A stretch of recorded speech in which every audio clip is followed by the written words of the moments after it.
Hello and welcome to CLMB's Crack Knuckle Productions. My name is Chris, and today I want to show you a bit of my design process.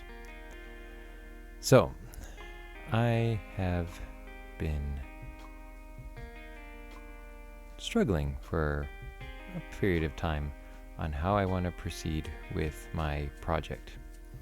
And so you'll see today a little bit of what I've been doing. In this, you can see that I've been working on designing tectonic plates, and here with the arrows showing in which direction these plates go.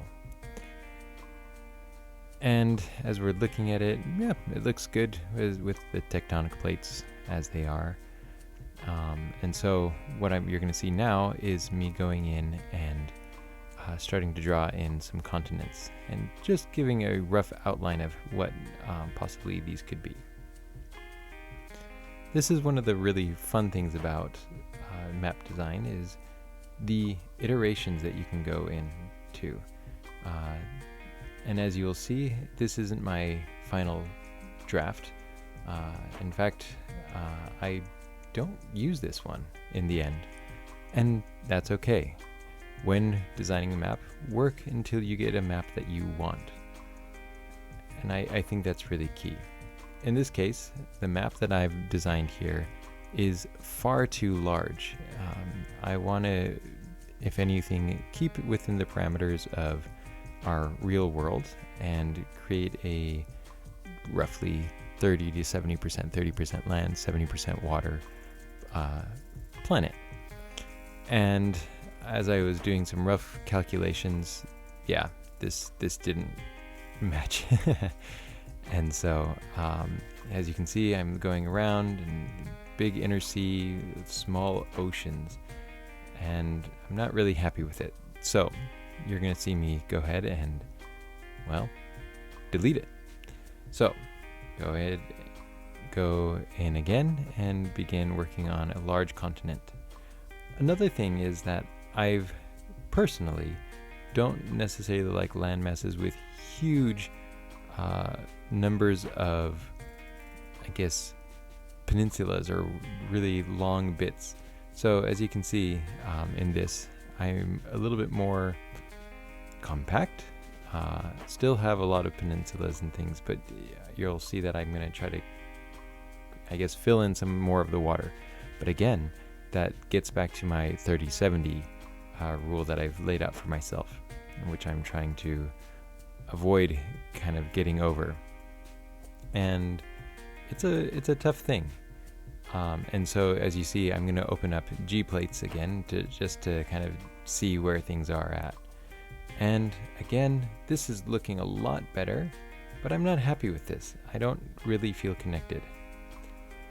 And so what does that mean? Honestly, it means that I want to go back to my old map. I want to go back to my old map and just kind of fix it. My old map was riddled with tons of problems.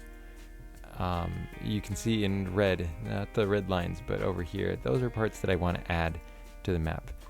All the rivers and all the things, just so many small little so many small little problems, and really just bothered me. I've learned a couple techniques, and so I've decided I'm going to try to use the techniques that I've learned to fix my map. So here you can see all the rivers and all the lakes that I have, and trying to figure out their size. What I've ended up doing is I went into my map, my old map, and I deleted all the rivers, all the lakes, except for one large inner lake, inner sea. And that's simply because I really grew attached to it in my old map. And I'm going to be working on just changing it, modifying it, and creating it in a way that I will be happy with it. Now, this looks very similar to what I did in the past, and one of the big concerns is, oh, is it going to cause the same problems with these little jagged islands that kind of basically form like a little curlicue, like a soft-served ice cream? And it shouldn't. In my amount of testing that I've done, not a whole lot, but with some, I found a method in which you can close your shapes. And by doing this, it will no longer end in little curlicues, which is really the biggest problem that I have. And so what I'm doing is I'm going ahead and finessing and working on some of the details of the land masses, adding more, I guess, defining the shore a little bit more, rather than being just always smooth, kind of making it a little bit more rugged, although not in all cases or places. And I think that's an important thing to note. Something that you'll see as I have these squares, and you'll see as I zoom in, sometimes the squares will get, you'll see more squares. What this is each of these squares represents 1 degree of latitude and longitude. And when I go in, you can see now all the small little squares. Those are approximately 1 kilometer each. So there are 111 of these small squares inside one of the large longitude and latitude squares. And this is what I hope will in some ways give you a sense of depth of scale of how big this map is. It's huge, and I actually want to do another video on this topic and explain to you why I have chosen these dimensions to work on my map. But you can see these islands are about maybe a couple square kilometers. Some of them are a bit larger, but it's really small details. And I can see little things here and there that I'm not too happy with. I need to work on spacing out islands in a bit better of a way and giving some more size variance between them. But again, I'm not getting these curlicues that I was struggling with in the past. And for that, I'm really thankful.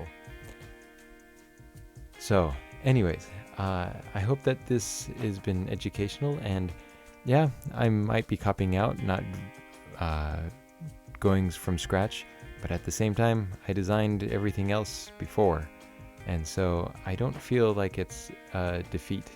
In fact, I'm really excited because I really grew attached to the map that I created. There was a lot that I liked about it, but there were small little things, and I feel that I can improve on it. So I'm hoping that is the case, and so thank you for watching, and I hope that you continue to follow me in this design process, and I hope that you are able to also learn a couple new things along the way. It's okay to fail, and it's okay to go back to things. Go to find things that you enjoy. And yeah, happy world building. And that's the key. Happy world building. All right. Blessings.